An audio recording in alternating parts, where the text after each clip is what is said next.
Hello, and welcome to this video presentation. My name is Paul Brett. I am a Senior Software Support Analyst supporting the Transformation Extender product from IBM. The topic for this video is ITX REST API and Apache Tomcat logging. Feel free to reach out to me on popular social media channels at Paul Brett IBM. In this practical demonstration, I will activate some of the logging options available when using the ITX REST API to determine the issue when something doesn't quite work as expected. First step, I will edit the exec.log.level option in the tx-rest.properties file. I will then modify the org.apache.catalina.valves.access.log.valve setting in the server.xml file.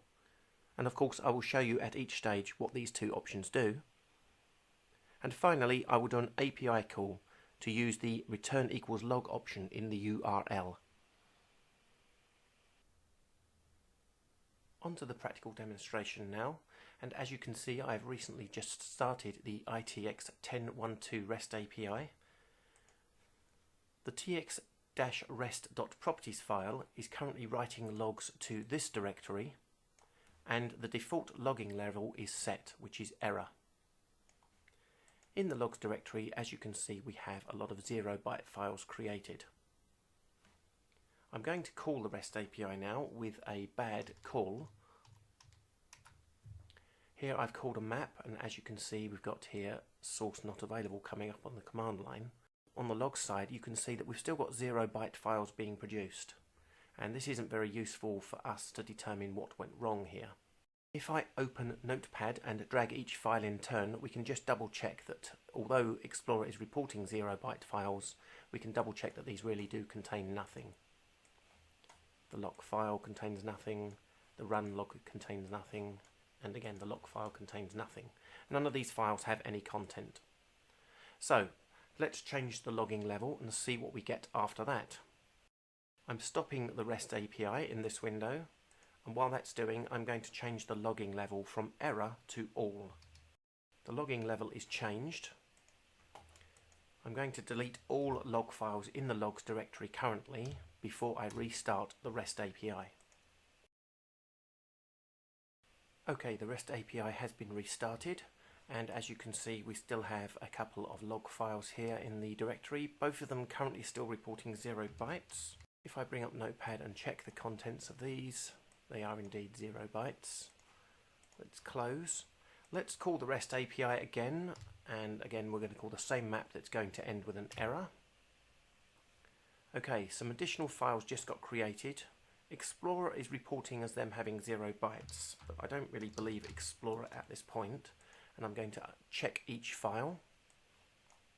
Okay, in run log, as you can see, we have one line of warning telling us that the map ran but failed with source not available. Now in this case, this is the same information that we got from the command line, but there are other errors that could occur where nothing is shown on the command line, and it's this log that would help us track down the actual source of the problem. Let's move on to the Apache logging. Moving on to the Apache logging then. Here you can see I've made a couple of curl calls, and in each case I've made a slight mistake. Here I've spelt the map name incorrectly, and here I've gone one step further and actually got part of the URL path mangled. And we've got two error messages here, the map 1 in 1 out X cannot be found, and also an HTTP 404 not found. However, if we look at the ITX logging, there's no indication that anything has gone wrong here, so from the server side we are clueless. So what can we do about this? Well, if we have a look at the Apache logging options, in the Tomcat subdirectory as part of the REST API in your ITX installation, you will find a file called server.xml. Now server.xml is the name of the file we want to edit, but this is the template, and there is another copy of this file in the actual running instance. So let's go into there, into server, and then into conf, we will again find server.xml. If I open that up for editing, towards the bottom you will find a section called access log valve that's currently commented out. Now if we remove these comment flags, This will activate this logging. The directory that the file will be created is in logs, and it will be an access log. If I save that file, temporarily come out and then into logs, you will note that we don't currently have a file called access log. And even if we were to make yet another mistake from curl, the access log has not appeared. This again needs a stop start to take effect. I've deleted all the previous logs so that we can start from fresh. Okay, so Tomcat has restarted. If we have a look in the logs directory, we now have an extra file that we didn't have before, which is localhost access log. And if we open up this file in my Ultra Edit, you will see that it currently has a couple of lines where the API during startup has done some tests to see whether the API is up and running. But let's run a map now. Let's do the original call that I put in where we just got the map name wrong. From the client side, of course, we've got map cannot be found. On the server side, I need to reopen the file to see the changes. You can see here the log file shows me the same information on the server side, 404. Let's do the second error where we have the max s directory misspelt instead of maps. And again, I have to reopen the file to see the changes. And as you can see, we can see another entry has been placed in, letting us know 404, an error occurred. So server-side logging to find out what's going on from the server side, very handy. So from the client side, what additional messages can we get back? Well, let's go and try and call the map again, this time with the correct map name, and remove the fact that we are sending in some input, and we get source not available here. We can also add to the URL and return equals log. Oops, my mistake, and return equals audit. We can get the audit log come directly back into the client.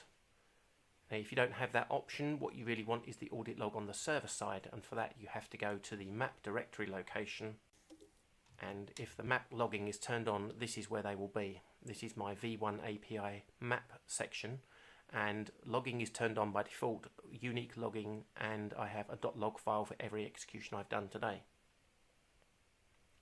So there we have a summary of the ITX logging and Apache logging options available on the server side to try and determine what is going wrong. I want to thank you for taking the time to watch my video presentation today. If you found the content interesting and informative, please hit that like button. Perhaps leave me a comment. Consider subscribing to my YouTube channel, as I release content such as this on a regular basis. Feel free to reach out to me on popular social media channels at Paul Brett IBM. Thank you.